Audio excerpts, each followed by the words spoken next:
two different sites, active site plus allosteric site. That is, these enzymes have additional site. Okay, and to this site, effector molecules can bind. Okay, now Ashish Galne, tell me what is the role of allosteric site or additional site? What is the purpose of this site? Ashish Galne, yes, Ashish, are you there? हाँ madam. Yes. So tell me what is the purpose of this allostatic site? What is the function or what is its role? Ability to respond multiple conditions. Yes, ability to respond the multiple conditions means what? How it responds in multi under different conditions?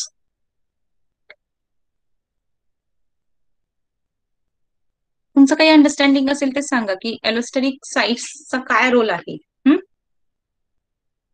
Don't just read. Okay,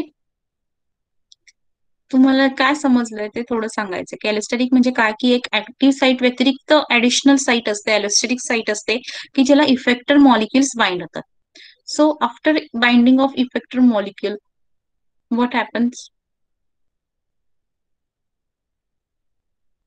yes, anyone? Bharati Elmar. Yes ma'am. Yes, सांग.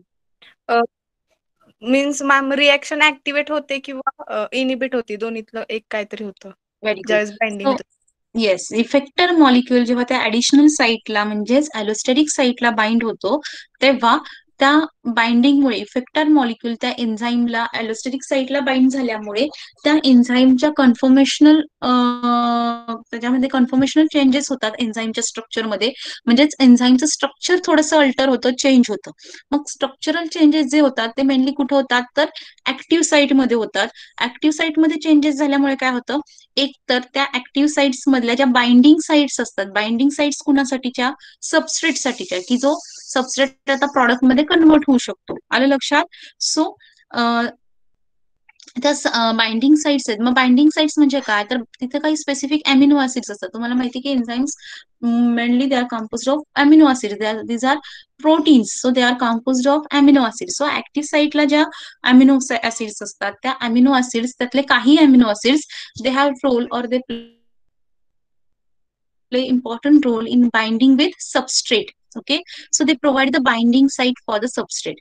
So ह्या effector molecule त्या active साईटला bind झाल्यामुळे काय होतं की त्या active sites मध्ये काही स्ट्रक्चरल चेंजेस होतात आणि त्या स्ट्रक्चरल चेंजेसमुळे ती साईट अल्टर होते. मग अल्टरेशन आल्यामुळे एकतर काय होईल, त्याच्या ज्या बाइंडिंग साइट्स आहेत त्या एक्सपोज होतील किंवा बाइंडिंग साइट्स आहेत त्या हाईड होतील किंवा थोड्याशा त्या बाइंडिंग साइट्स काय म्हणू शकतात, मास्क होतील किंवा आतल्या साईडला जातील, फोल्डिंग मध्ये जातील, की जेणेकरून सबस्ट्रेट त्याला बाइंड होऊ शकत नाही. जर ऍक्टिव्ह साईट मध्ये जे अल्टरेशन झालेत आणि त्याच्यामुळे जर तो पॉझिटिव्ह चेंजेस झाले, म्हणजे जेणेकरून त्या ऍक्टिव्ह साईटला जर सबस्ट्रेट बाइंड झाला तर त्याला काय म्हणतो आपण, अलोस्टेरिक ऍक्टिव्हेशन, की ज्याच्यामध्ये इफेक्टर मॉलिक्युल, स्लाइड दिसते का सगळ्यांना? येस, स्लाइड दिसत असेल तर बघा. ऍक्टिव्हेटर मॉलिक्युल जेव्हा त्या अलोस्टेरिक एन्झाईमला म्हणजेच इफेक्टर, इथे ऍक्टिव्हेटर म्हटलं कारण का तो एन्झाईम रिॲक्शन ऍक्टिव्हेट करतोय, मग आपण त्याला इन जनरल काय म्हणणार आहोत, effector molecule. So when this effector molecule it binds with the enzyme, it causes the changes in its active site. Okay, causes the changes in its active site. आणि ह्या चेंजेसमुळे त्याच्या बाइंडिंग साइट्स एक्सपोज होतील, की जेणेकरून substrate त्या active sites मध्ये favourable changes होतील, structural changes होतील, की जेणेकरून सबस्ट्रेट त्याला बाइंड होईल आणि ती रिॲक्शन पुढे प्रोसीड होईल. आले लक्षात? So now this effector molecule is known as activator molecule, is known as activator molecule. Okay, समजतं? म्हणजे लक्षात येते का, ॲलोस्टेरिक एन्झाईम चा रोल काय सिग्निफिकन्स आहे या ऍक्टिव्ह अलोस्टेरिक साईटचा, की त्या अलोस्टेरिक साईटला ऍक्टिव्हेटर मॉलिक्यूल बाइंड होतो, की जेणेकरून त्या एन्झाईमच्या स्ट्रक्चरमध्ये कन्फर्मेशनल चेंजेस होतात. मग मेनली कन्फर्मेशन चेंजेस कुठे होतात, तर ह्या ऍक्टिव्ह साईटमध्ये होतात. मग ह्या ऍक्टिव्ह साईटमध्ये जेव्हा चेंजेस होतात, एकतर त्या चेंजेसमुळे त्या ज्या सबस्ट्रेट बरोबरच्या बाइंडिंग साईट्स आहेत त्या काय होतील, तिथे एक्सपोज होतील, की जेणेकरून तो सबस्ट्रेट आता त्या ऍक्टिव्ह साईटला बाइंड होतील. ह्या बाइंडिंग साईट्स तिथे एक्सपोज होतील, अवेलेबल होतील सबस्ट्रेटसाठी. So substrate can bind it and so reaction will proceed. आलं लक्षात? किंवा ह्याच्या अपोजिट हा जो इन्फेक्टेड मॉलिक्युल आहे, तो जेव्हा त्या अलोस्टेटिक साईटला जाऊन बाइंड होईल, तेव्हा त्याच्यामुळे काही कन्फर्मेशनल चेंजेस ह्या ऍक्टिव्ह साईट्स मध्ये होतात आणि त्या कन्फर्मेशनल चेंजेसमुळे त्या साईट मधले जे बाइंडिंग साईट्स आहेत ते आता हाईड होतील, त्याचं स्ट्रक्चर बदलेल, की जेणेकरून it cannot bind with this substrate.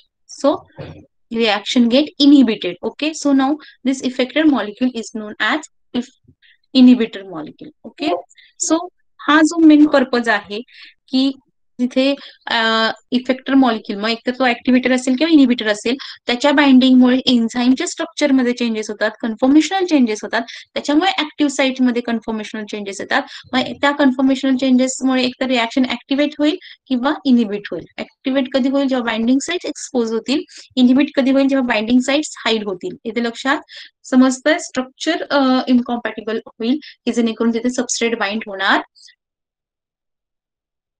नाही. समजतंय? हा मेन म्हटला जो पॉइंट आहे, बेसिक आहे, ते तुम्हाला माहिती असणं गरजेचं आहे. आणि ह्याचा रोल सिग्निफिकन्स कशामध्ये येईल, तर regulation of enzymes, enzyme activity regulate करण्यामध्ये ह्या अलोस्टेरिक साइट्स या अलोस्टेरिक जे आहे त्याचा खूप मोठा सिग्निफिकन्स आहे. Most of the many enzymes are regulated by this mechanisms, allosteric mechanisms. आलं लक्षात? एन्झाईम रेग्युलेशन मध्ये या मेकॅनिझमचा महत्वाचा रोल आहे. So this enzymes are known as the allosteric enzymes. Okay, also we have seen the graph that is for normal allosteric enzymes we get the hyperbolic graph, but for allosteric enzymes we get the S curve or sigmoid graph. Okay, मग हा sigmoid graph कशामुळे येतो, तर आपण नंतर एक point discuss केला होता की कोऑपरेटिव्हिटी किंवा सबस्ट्रेट बाइंडिंग, की आपण जे जनरली बघतो की अलोस्टेरिक एन्झाईम्स आहेत, these allosteric enzymes are oligomeric. Okay, they are composed of more than 2 subunits. Okay, आणि त्यामुळे एका सबयुनिटला जेव्हा सबस्ट्रेट बाइंड होतो तेव्हा बऱ्याच अलोस्टेरिक एन्झाईम्स मध्ये कोऑपरेटिव्हिटी दिसून येते, की त्या सबयुनिटला सबस्ट्रेट बाइंड झाल्यामुळे शेजारच्या किंवा लगतच्या सबयुनिटची सबस्ट्रेट बरोबरची अफिनिटी वाढते. येते लक्षात? आणि त्यामुळे आपल्याला असा हायपरबोलिक ग्राफ न मिळता सिग्मॉइड ग्राफ मिळतो. आले लक्षात? कोऑपरेटिव्हिटीमुळे.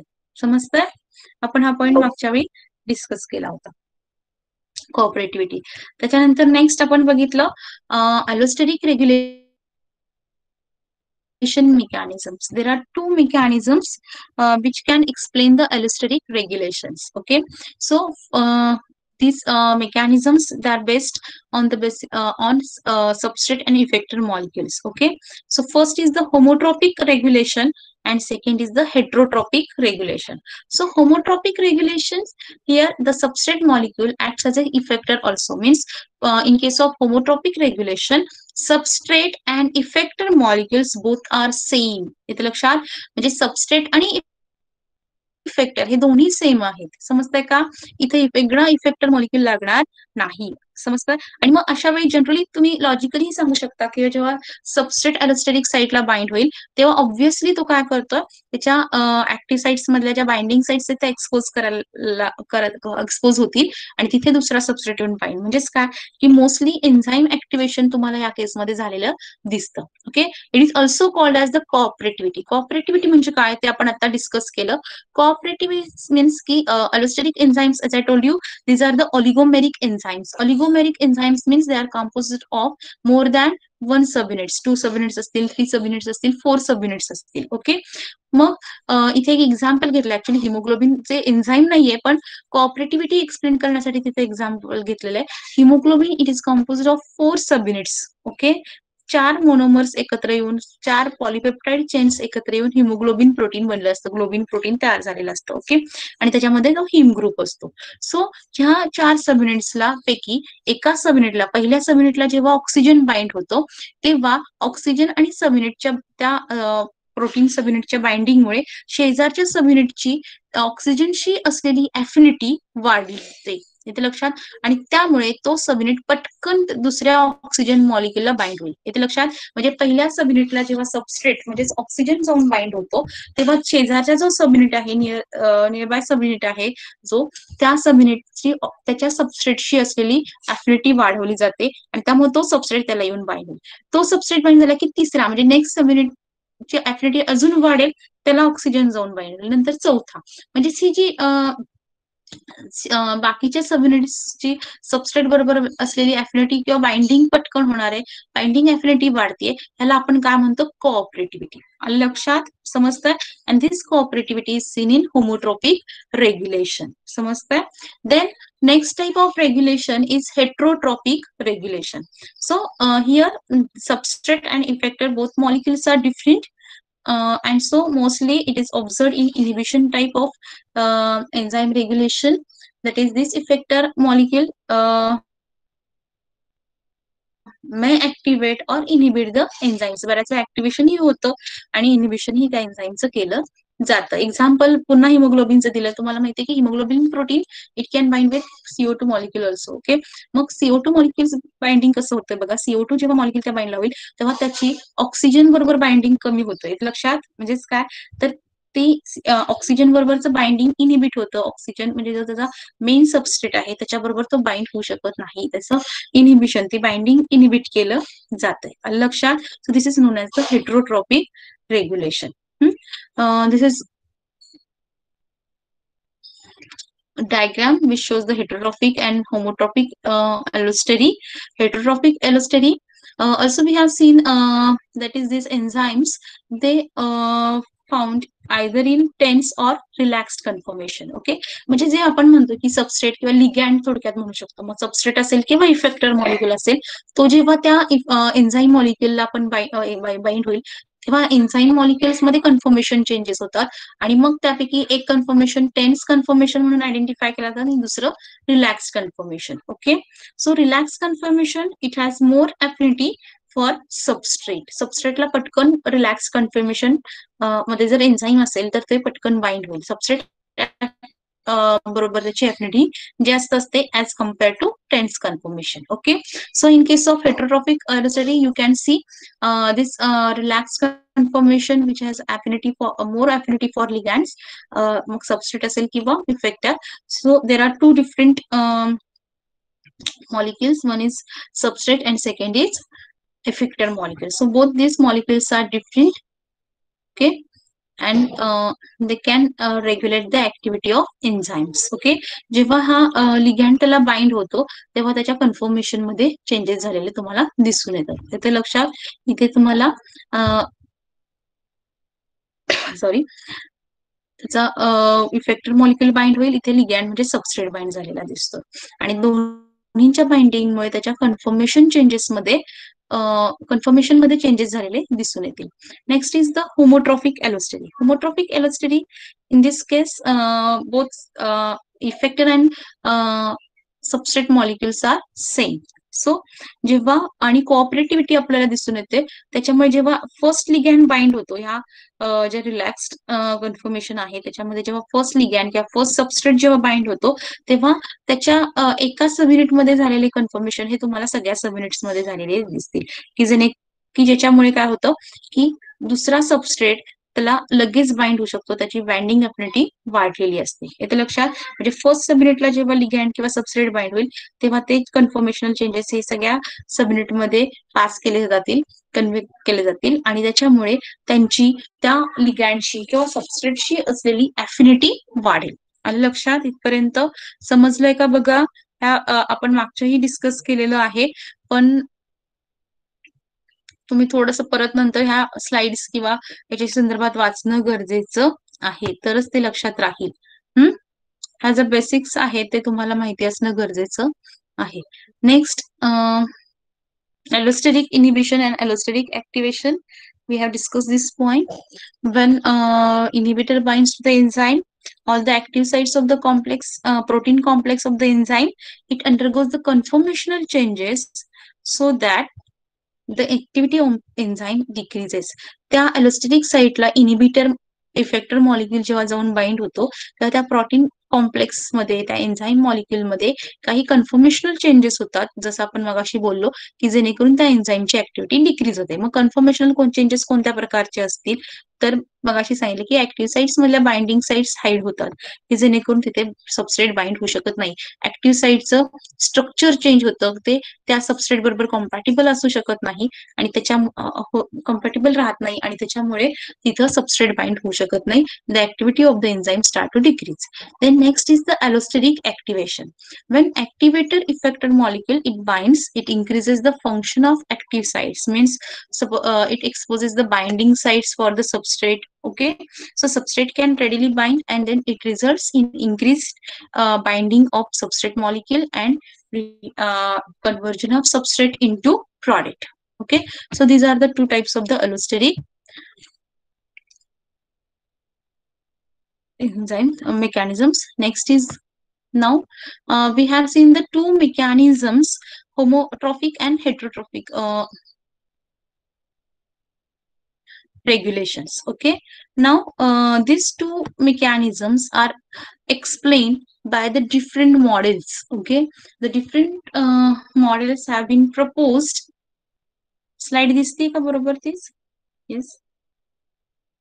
There are different models proposed to explain the regulation of allosteric enzymes. Out of these models, two models are very popular, or they correctly explain the mechanism of regulation of allosteric enzymes.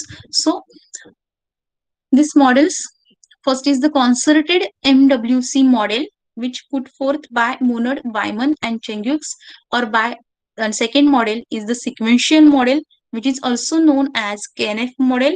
KNF model, it is described by three scientists, Koshland, Nemeth, and Filmer. Okay, means these two models. This first model is the concerted model, and second model is the sequential model. Okay, so concerted model, it is it is put forth by three scientists, Monod, Wyman, and Chengiux, and so it is also named as MWC model. Okay, concerted or MWC model. While the second model, it is known as the sequential model and or KNF model. KNF means Koshland, Nemeth, and Filmer. That is, this model is described by these three scientists, Koshland, Nemeth, and Filmer. So it is also named as KNF model. येते का लक्षात? अलोस्टेरिक mechanisms explain करण्यासाठी दोन models propose केलेली गेली आहेत. त्यातलं पहिलं कॉन्सर्टेड मॉडेल, की ज्याला दुसरं नाव आहे MWC मॉडेल. MWC कशावरून आलं लक्षात आलं? त्या तीन सायंटिस्टच्या नावावरून आलंय, मोनोड, वायमन अँड चेंग्युक्स. ओके, आणि दुसरं मॉडेल आहे की जो अलोस्टेरिक एन्झाईमचा मेकॅनिझम एक्सप्लेन करतो. मॉडेलचं नाव आहे सिक्वेन्शियल मॉडेल किंवा KNF model. KNF means Koshland, Nemeth, and Filmer. Means these three scientists had described this model. Again, these two models are based on some similar assumptions. Okay, these both models postulate that the protein subunits exist in one of the two conformation. These two models, they postulate that the protein subunits, as I told you, these allosteric enzymes are oligomeric. That is, they are composed of more than one subunit. Okay, so this protein subunit exists in one of the two conformation, tensed और relaxed. मगाशी सांगितलं आपण, मगाशी बघितलं की enzymes एकतर दोन confirmations मध्ये आपण बघू शकतो, tensed conformation and relax conformation. So हे दोन्ही मॉडेल्स मध्ये असं सांगितलं की हे जे प्रोटीन सबयुनिट्स आहेत, they exist in one of this two conformation. And again the relaxed subunit binds substrate more readily than those in the tensed state. That is, relaxed subunits, they have more affinity for substrate. Okay, so these assumptions are same in both models, concerted or sequential model. आता मग फरक कुठे येतो दोन्ही models मध्ये? कुठे फरक दिसून येतो? त्या दोन मॉडेल्सनी काय ऍक्च्युली वेगवेगळे पॉस्ट्युलेट्स मांडलेले आहेत. तर these two models differ most in their assumptions about the subunit interactions, okay, and pre-existence of the both states. हे जे ऑलिगोमेरिक एन्झाईम्स आहेत ते जे एकापेक्षा जास्त सबयुनिट्स एकत्र येऊन हे जे एन्झाईम बनलेत ते सबयुनिट्स एकमेकांबरोबर कसे इंटरॅक्ट होतात हे दोन्ही मॉडेल्स मध्ये वेगवेगळ्या पद्धतीने सांगितलंय. ओके, आणि दुसरं they also tells about the pre-existence of the both states, म्हणजेच relax state and tense state. त्या कशा फॉलो होतात किंवा कशा मेंटेन होतात ह्याच्याबद्दल ह्या दोन्ही मॉडेल्स मध्ये वेगवेगळ्या प्रकारे आपल्याला सांगितलं. Okay, so let's see first concerted or symmetry model. This concerted or MWC model, it is also known as symmetry model. Okay, it is also known as the symmetry model. The concerted model of allostery is also referred as a symmetry model or MWC model. It postulates that enzyme subunits are connected in such a way that the conformational change in one subunit is necessarily conferred to all other subunits. That is, all subunits must exist in same conformation. Okay, that is binding of substrate. As we know, the binding of substrate to one subunit of enzyme, it leads to some conformational changes. Okay, it leads to some conformational changes in that subunit. But this concerted or symmetry model, it postulates that the enzyme subunits are connected in such a way that the conformational in one subunit is necessarily conferred to all other subunits. Okay, means because of binding of substrate to first subunit, some conformational changes will take place, and these conformational changes are conferred to all other subunits. They are passed to all other subunits. एका subunit मुला जेव्हा substrate bind होतो त्या substrate binding मुळे त्या सबयुनिटच्या structure मध्ये confirmation मध्ये काय जो चेंज झालेला आहे तो चेंज सगळ्या सबयुनिट्स मध्ये पुढे पास केला जातो, कन्व्हे केला जातो. इथे लक्षात पुढे पुढे पास केला जातो. आणि त्यामुळे जरी एका सबस्ट्रेटला एका सबयुनिटला सबस्ट्रेट बाइंड झालाय, सपोज एक प्रोटीन आहे, एक एन्झाईम आहे, त्याचे 4 सबयुनिट्स आहेत, त्यातल्या पहिल्या सबयुनिटला सबस्ट्रेट बाइंड झालाय, त्याचा सबस्ट्रेट बाइंड झाला, ऑब्व्हियसली सबस्ट्रेट बाइंड झाला किंवा मग इफेक्टर मॉलिक्यूल सुद्धा आपण म्हणू शकतो, अलेस्टेटिक साईटला इफेक्टर मॉलिक्यूल बाइंड झाला. सो जो लिगॅन्ड आहे, मग सबस्ट्रेट असेल किंवा इफेक्टर, त्याच्यामुळे जे काही कन्फर्मेशनल चेंजेस आहेत त्या इफेक्टर मॉलिक्युल्समुळे जे कन्फर्मेशन चेंजेस झालेत ते चेंजेस आता त्या सबयुनिट पुरतेच मर्यादित राहणार नाहीत. इथे लक्षात, बाकीचे जे सबयुनिट्स आहेत त्या सबयुनिट्स मध्ये सुद्धा ते चेंजेस लगेच होत राहणार आहेत, लगेच होत जाणार आहेत. इथे लक्षात, आणि त्यामुळे एका सबयुनिटला जरी सबस्ट्रेट बाइंड झाला तरी त्या बाइंडिंगमुळे ते सगळ्याचे सबयुनिट्स आता त्यांचं कन्फर्मेशन चेंज होतं. सपोज ते जर रिलॅक्स्ड कन्फर्मेशन मध्ये असतील तर ते टेन्स मध्ये जातील, टेन्स मध्ये असतील तर ते रिलॅक्स्ड कन्फर्मेशन मध्ये जातील. म्हणजे सगळे सबयुनिट हे एकाच कन्फर्मेशन मध्ये प्रेझेंट असणार आहेत. त्यातले काही सबयुनिट रिलॅक्स मध्ये आणि काही सबयुनिट टेन्स कन्फर्मेशन मध्ये असं होणार नाही. का तर एका सबयुनिटला जेव्हा सबस्ट्रेट किंवा लिगॅंड बाइंड होतो त्या बाइंडिंगमुळे होणारे कन्फर्मेशनल चेंजेस हे बाकीच्याही सबयुनिट्स मध्ये पास आउट होणार आहेत. आणि लक्षात, so there is a simultaneous change in all subunits of an enzyme. So these changes are simultaneous. Okay, समजतंय का इथपर्यंत बघा?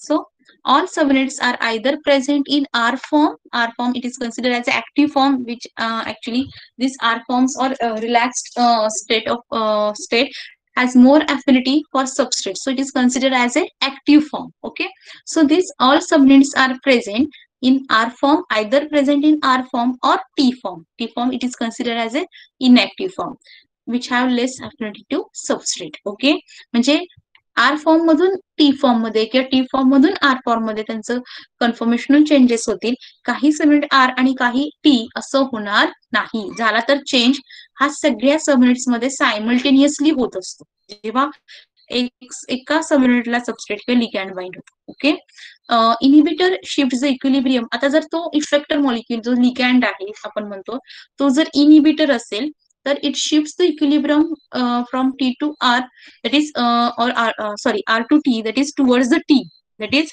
conformational will be T, tensed.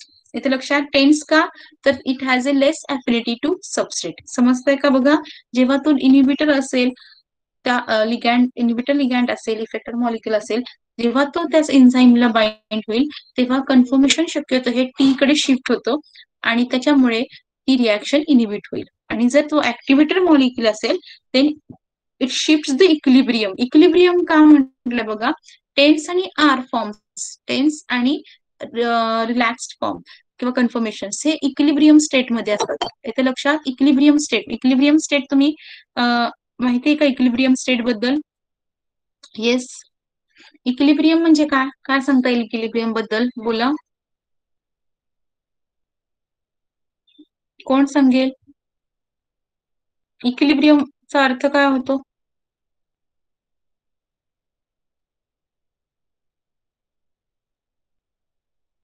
Yes, Vidya Sonawale.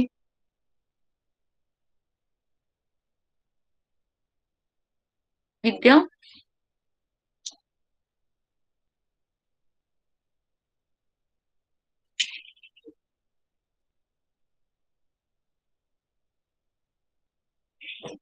Yes, अबोलीनं मेसेज पोस्ट केलाय की concentration of product and substrates are same.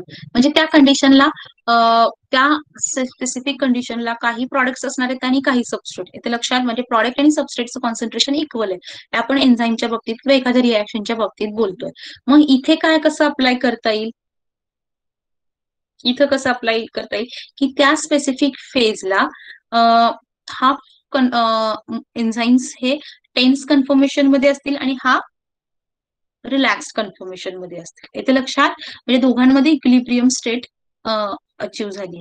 आता जेव्हा inhibitor त्याला बाइंड होतो तेव्हा हा इक्विलिब्रियम आता टेन्स कडे शिफ्ट होणार आहे. म्हणजेच more and more enzymes now becomes tensed. येथे लक्षात, एन्झाईम्स हे जास्तीत जास्त आता टेन्स कन्फर्मेशन मध्ये जातील, अगदी कमी आर मध्ये असतील.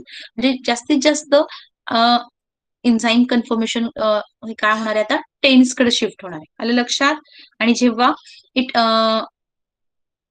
Effector molecule is activator, it shifts the equilibrium towards the relax. म्हणजे आता जास्तीत जास्त एन्झाईम्स हे आर कन्फर्मेशन मध्ये असतील, रिलॅक्स कन्फर्मेशन असतील, which favours the binding of substrate. Okay, understood? So these mechanisms explain the cooperative regulation of activator as well as inhibitor. Cooperative किंवा कॉपरेटिव्हिटी आपण आता बघितली. काय सांगता येईल कॉपरेटिव्ह रेग्युलेशन म्हणजे काय? की जेव्हा कन्फर्मेशनल चेंजेस हे पुढच्या सबयुनिट्सकडे पास होत आहेत, पुढच्या सबयुनिट्स मध्ये पण होणार आहे, सिक्वेन्शियली सगळ्या सबयुनिट्स मध्ये हे चेंजेस होत आहेत, ऑब्व्हियसली त्याच्यामध्ये कॉपरेटिव्हिटी दिसून येणार आहे. म्हणजे जर तो ऍक्टिव्हेटर असेल तर ऍक्टिव्हेटर्समुळे बाकीच्या सगळ्या सबस्ट्रेटची बाकीच्या सगळ्या सबयुनिटची सबस्ट्रेट बरोबर असलेली बाइंडिंग अफिनिटी काय होणार आहे, वाढणार आहे आणि पटकन सबस्ट्रेट त्या सगळ्या सबयुनिट्सला जाऊन बाइंड होते. तो जर इनिबिटर असेल तर इनिबिटरमुळे जे काही कन्फर्मेशनल चेंजेस आहेत ते सगळ्या सबयुनिट्स मध्ये पास आउट झाल्यामुळे काय होणार आहे की सगळ्यांचं स्ट्रक्चर चेंज होईल आणि त्याला आता सबस्ट्रेट बाइंड होणार नाही. इथे लक्षात, ओव्हरऑल ज्या एन्झाईम्सला कुठेही सबस्ट्रेट बाइंड होणार नाही, त्याची अफिनिटी किंवा त्याचं कन्फर्मेशन आता टेन्स कन्फर्मेशन कडे शिफ्ट होईल आणि त्याच्यामुळे सगळे जे ओव्हरऑल एन्झाईम सबयुनिट्स आहेत now they are unable to bind with substrate. Okay, समजतंय का कॉन्सन्ट्रेटेड और सिमेट्रिक मॉडेल? डायग्राम्स मध्ये बघू शकता तुम्ही. टेन्स म्हणजेच inactive form, relax means active form. Okay, so tense form की ज्याच्यामध्ये शक्यतो it doesn't have any affinity for substrate और effector molecule, that is it has very less affinity for ligand. तसंच अर्थात ही इक्विलिब्रियम दाखवली की ज्याच्यामध्ये हाफ टेन्स आणि हाफ रिलॅक्स्ड फॉर्म मध्ये असणार आहे. सो जे रिलॅक्स्ड सबयुनिट्स आहे, कन्फर्मेशन आहे, त्याच्यामध्ये जेव्हा सबस्ट्रेट बाइंड होईल तेव्हा त्याचा जो हाफ पार्ट, सपोज हा एक सबयुनिट आहे आणि हा एक सबयुनिट आहे, दोन सबयुनिट्स किंवा डायमर एन्झाईम इथे आपल्याला दिसतंय. सो जेव्हा सबस्ट्रेट ह्या एका फर्स्ट आणि ऍक्टिव्हेटर जेव्हा ह्या फर्स्ट सबयुनिटला बाइंड होईल त्या बाइंडिंगमुळे काही कन्फर्मेशनल चेंजेस हे शेजारच्याही सबयुनिट्स मध्ये पास ऑन होतील आणि त्यामुळे तो सुद्धा रिलॅक्स्ड स्टेटमध्ये किंवा रिलॅक्स कन्फर्मेशन मध्ये जाईल आणि मग त्याला ऍक्टिव्हेटर्स किंवा सबस्ट्रेट लगेच बाइंड होतील. आले लक्षात? समजतंय का? म्हणजे झाले इथे दोन्हीकडचे एकतर ते टेन्स मध्ये असेल किंवा रिलॅक्स्ड मध्ये प्रेझेंट असेल. दोन्हीपैकी कुठल्या तरी एका स्टेटमध्ये प्रेझेंट असेल. हाफ टेन्स आणि हाफ रिलॅक्स असं ह्याच्यामध्ये दिसून येत नाही. एकतर दोन्ही सबयुनिट टेन्स मध्ये असतील, या दोन्ही सबयुनिट्स हे आर मध्ये प्रेझेंट असतील. समजलं इथपर्यंत? कॉन्सर्टेड किंवा सिमेट्रिक समजलंय का मॉडेल? येस, समजलं हे मॉडेल? समजतंय का? तुम्ही रिप्लाय दिल्याशिवाय मला कळणार नाही. नाहीतर जस्ट पुढे जायचं आणि अंडरस्टँडिंग काही नाही. अभिषेक बनसोडे समजतंय का? आवाज येतोय का? Yes, please fast reply. आवाज येत नाहीये का? सोनाली निकम,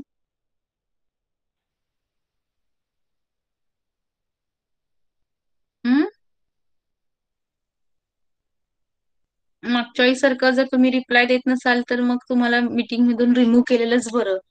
नुसत्या अटेंडन्सला काहीही अर्थ नाही.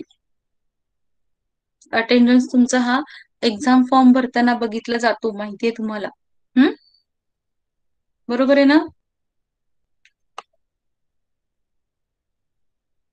येस, सिद्धी शिंदे, आवाज येतोय का? समजतंय का?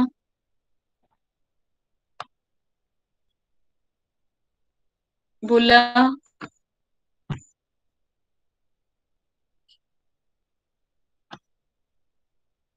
येस, आवाज येतोय का? बोला fast.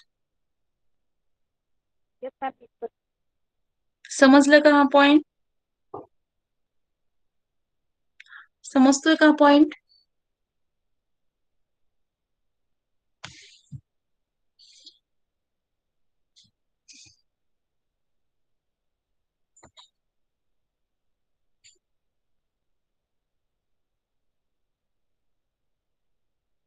Okay, next model, sequential model. Okay, so sequential model, it is also known as KNF model. KNF for Koshland, Nemethy, and Filmer. These three scientists had described this sequential model or KNF model. Okay, so this sequential model of allosteric regulation, it holds that the subunits are not connected in such a way that the conformational changes in one subunit induces a similar change in others. That is, these subunits are not connected in such a way that to to pass on the conformational changes in one to another. Okay, म्हणजे एका subunit, हे जे subunits आहेत अलिगोस्टेरिक enzymes जे आहेत अलोस्टेरिक enzymes की ज्याच्यामध्ये एकापेक्षा जास्त सबयुनिट्स आहेत, हे सबयुनिट्स आता अशा प्रकारे ते एक इंटरकनेक्टेड आहेत किंवा अशा त्यांची अरेंजमेंट आहे की जेणेकरून एका सबयुनिट्स मध्ये जो कन्फर्मेशनल चेंज झालाय तो दुसऱ्या सबयुनिट मध्ये पास ऑन होत नाही. इथे लक्षात, तो तिथे दुसऱ्या सबयुनिट मध्ये चेंजेस झालेले तुम्हाला दिसून येणार नाहीत. Okay, so all enzymes subunits do not necessitate the same conformation. त्या एन्झाइम्स मधले सगळे सबयुनिट्स एकाच कन्फर्मेशन मध्ये असतील असं नाही. समजतंय? जेव्हा सबयुनिटला लिगॅन्ड बाइंड झालेला आहे, मग सबस्ट्रेट किंवा इफेक्टर मॉलिक्यूल जो बाइंड झालेला आहे, त्या इफेक्टर मॉलिक्युल्स मध्ये जे कन्फर्मेशनल चेंजेस झालेले आहेत ते तेवढ्या सबयुनिट पुरतेच मर्यादित असणार आहेत. ते शेजारच्या सबयुनिट्स मध्ये ते चेंजेस पास ऑन होणार नाही. शेजारचं सबयुनिट जे पूर्वीच्या त्या कन्फर्मेशन मध्ये असेल तोच कन्फर्मेशन तिथे राहणार आहे, त्याचा कन्फर्मेशन चेंज होणार नाही. ज्या सबयुनिटला लिगॅन्ड बाइंड झालेला आहे, इफेक्टर मॉलिक्यूल बाइंड झालेला आहे, त्या आणि त्या सबयुनिटचं कन्फर्मेशन चेंज झालेलं असेल. इथे लक्षात, म्हणजेच एका सबयुनिटमध्ये सबस्ट्रेट किंवा इफेक्टर मॉलिक्यूल बाइंडिंगमुळे जे काही कन्फर्मेशन चेंज झाले ते शेजारच्या सबयुनिटकडे पास ऑन होणार नाही.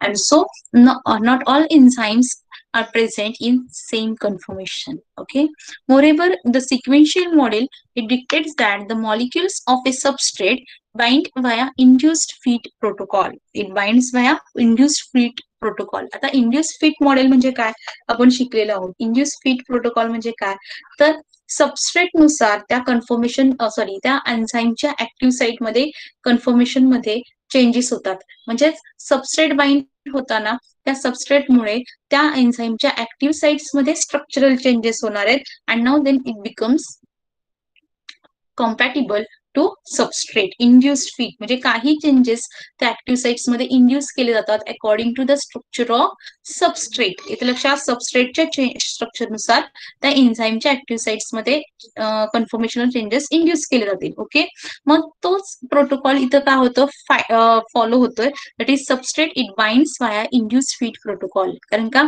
एका सब युनिटला जेव्हा इफेक्टर मॉलिक्यूल बाइंड होतोय तेव्हा त्याच्यामध्ये कन्फर्मेशनल चेंजेस होणार आहेत आणि त्याच्यामुळे तिथे सबस्ट्रेट जाऊन बाइंड होणार आहे. इथे लक्षात, म्हणजे तेवढ्या सब युनिट पुरतेच ऍक्टिव्ह साइट्स मध्ये कन्फर्मेशन चेंजेस इंड्यूस केले जातील for binding with substrate. Okay, दुसऱ्या सब युनिटला जेव्हा सबस्ट्रेट बाइंड व्हायचा असेल तेव्हा त्या सबस्ट्रेटनुसार त्याच्यामध्ये कन्फर्मेशनल चेंजेस होणार आहेत, इंड्यूस केले जातील ते चेंजेस. ओके, पहिल्या सब युनिट्समुळे ते इंड्यूस होणार नाही, तर दुसऱ्या सब युनिटला जे कन्फर्मेशनल चेंजेस होणं गरजेचं आहे ऍक्टिव्ह साइट्स मध्ये ते त्या सबस्ट्रेटमुळे इंड्यूस होणार आहेत. इथे लक्षात समजतंय का, आधीच्या सब युनिट मुळे होणार नाही. Okay, so while such an induced fit converts a subunit from the tense state to relaxed state, it does not propagate the conformational changes to adjacent subunit. जरी पहिल्या सबयुनिटला तो सबस्ट्रेट बाइंड झाला आणि त्या substrate बाइंडिंगमुळे किंवा त्या लिगॅंड बाइंडिंगमुळे टेन्स स्टेट आता relax state मध्ये गेलं, रिलॅक्स स्टेट मध्ये गेल्यामुळे त्याला सबस्ट्रेट जाऊन बाइंड झाला. हा जो चेंज आहे तो चेंज शेजारच्या सबयुनिट मध्ये प्रोपॅगेट किंवा पास ऑन होणार नाही. त्याच्यामध्ये चेंजेस होण्यासाठी त्याला पुन्हा तिथे इफेक्टर मॉलिक्यूल बाइंड होणं गरजेचं आहे. इफेक्टर मॉलिक्यूल काय करेल, तो टेन स्टेटचं रिलॅक्स स्टेटमध्ये किंवा रिलॅक्स कन्फर्मेशन मध्ये कन्व्हर्जन करेल, कन्फर्मेशन मध्ये जाईल आणि मगच त्याला सबस्ट्रेट जाऊन बाइंड होऊ शकेल. आणि लक्षात, म्हणजे प्रत्येक वेळी त्याच्यामध्ये नव्याने कन्फर्मेशनल चेंजेस होणं गरजेचं आहे. एका सबस्ट्रेटला सब युनिट मध्ये कन्फर्मेशन चेंजेस झाले म्हणून ते सगळ्यांमध्ये होतील असं नाही. Okay, so instead substrate binding at one subunit only slightly alters the structure of other subunit so that their binding sites are more receptive to substrate. मग बऱ्याच वेळा काय होतं की हा सबस्ट्रेट बाइंडिंगमुळे पहिल्या सबयुनिटला जेव्हा सबस्ट्रेट बाइंड होतो त्या सबस्ट्रेट बाइंडिंगमुळे ऍडजस्टंट सबयुनिटमध्ये काही चेंजेस होणार आहेत. अगदीच नाही असं नाही, काही केसेसमध्ये अगदी स्लाइटली चेंजेस किंवा अल्टरेशन्स त्याच्यामुळे येतात की ज्याच्यामुळे it becomes more receptive to substrate. सबस्ट्रेटसाठी तो थोडासा आता फेवरेबल होईल, इथे लक्षात, पण पूर्णपणे त्याच्यामध्ये कन्फर्मेशनल चेंजेस होणार नाही. समजतंय का बघा, आपण डायग्राम बघूया म्हणजे लक्षात येईल. येस, समजत नसेल तर लगेच तिथे अनम्यूट व्हायचं आणि विचारायचं आहे. Okay, so this is sequential और केनॅक मॉडेल. सुरुवातीला जे दिसतं स्क्वेअर शेप्ड वालं, it is tense state. Okay, so tense conformation. जेव्हा त्याला लिगॅंड बाउंड होतो म्हणजेच इफेक्टर मॉलिक्यूल बाइंड होतो पहिल्या सबयुनिटला, त्या पहिल्या सबयुनिटचं स्क्वेअर शेप्ड कन्फर्मेशन बदलून आता ते सर्क्युलर झालेलं आहे. सर्कल शेप्ड कन्फर्मेशन तुम्हाला इथे दिसेल.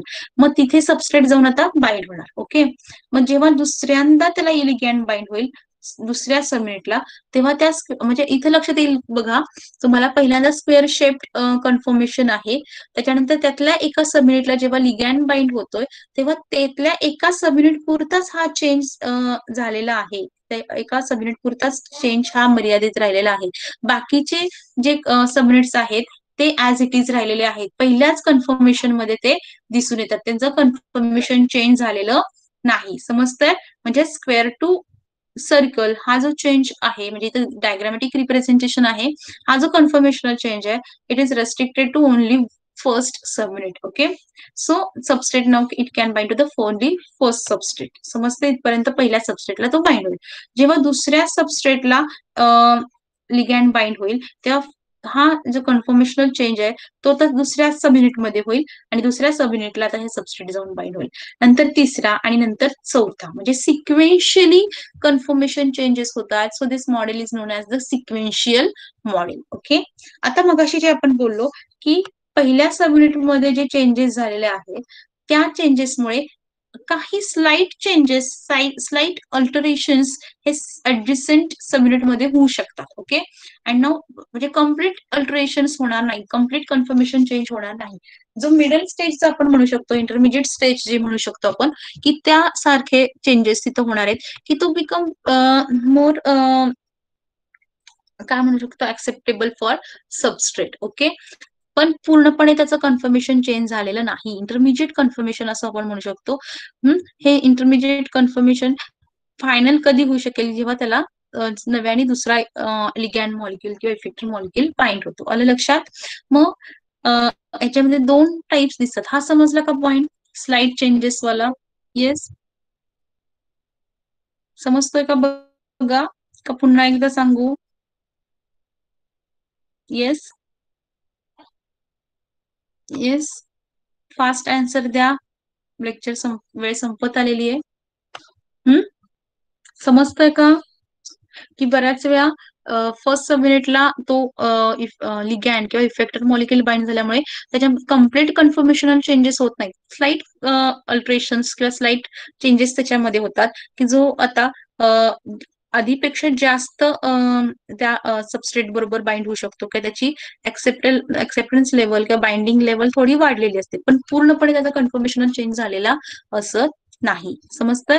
मग त्याच्यामध्ये दोन टाइप्स दिसून येतात, एक तर पॉझिटिव्ह कोऑपरेटिव्हिटी अँड निगेटिव्ह कोऑपरेटिव्हिटी. पॉझिटिव्ह कोऑपरेटिव्हिटी म्हणजे काय, की जेणेकरून त्याची सबस्ट्रेटची अफिनिटी वाढवली जाईल. ओके, निगेटिव्ह कोऑपरेटिव्हिटी म्हणजे काय, की सबस्ट्रेटची अफिनिटी कमी झालेली दिसून येते.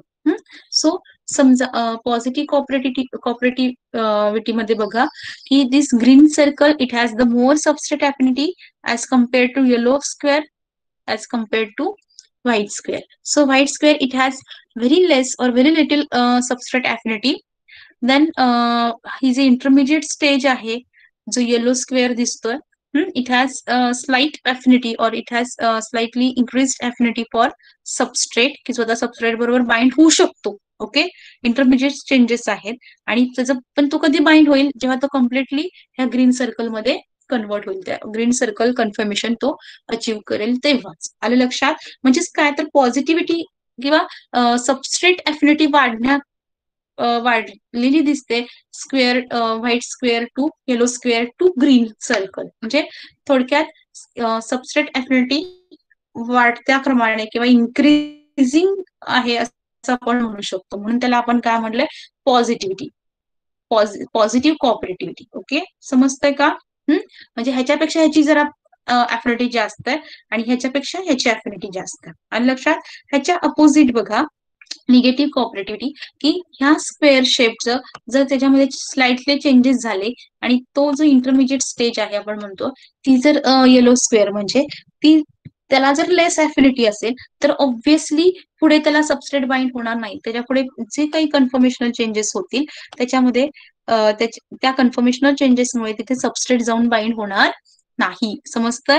मग हा जर आपण अफिनिटी सिक्वेन्स किंवा त्याची स्ट्रेंथ बघितली, तर green circle it has more substrate affinity as compared to white square, and white square it has intermediate substrate affinity, and this yellow square it has very less or little substrate affinity.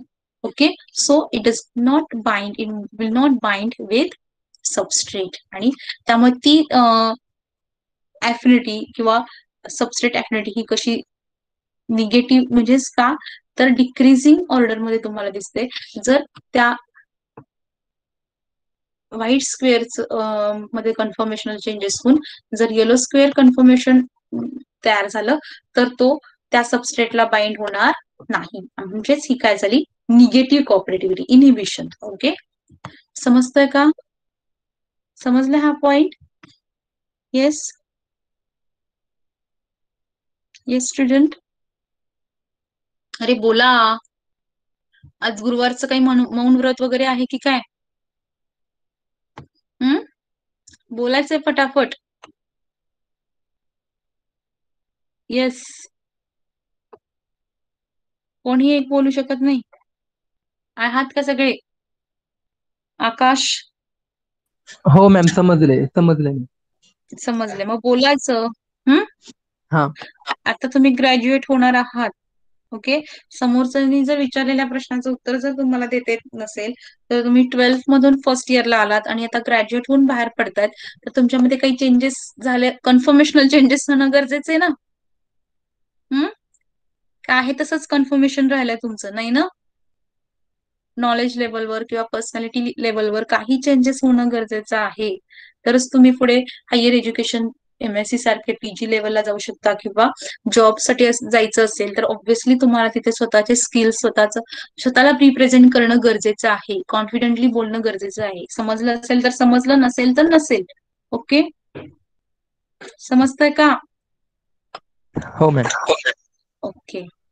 हे एकट्या आकाशसाठी नाही, सगळ्यांसाठी सांगितलेलं आहे. त्यामुळे सगळ्यांनी answers द्यायचे आहेत. Okay, so students, we will stop over here. I hope की तुम्हाला लेक्चर समजलं असेल. नसेल तर आपण पुन्हा तुम्ही अनम्यूट होऊन विचारू शकता, तो पॉइंट मी एक्सप्लेन करेन. Okay, so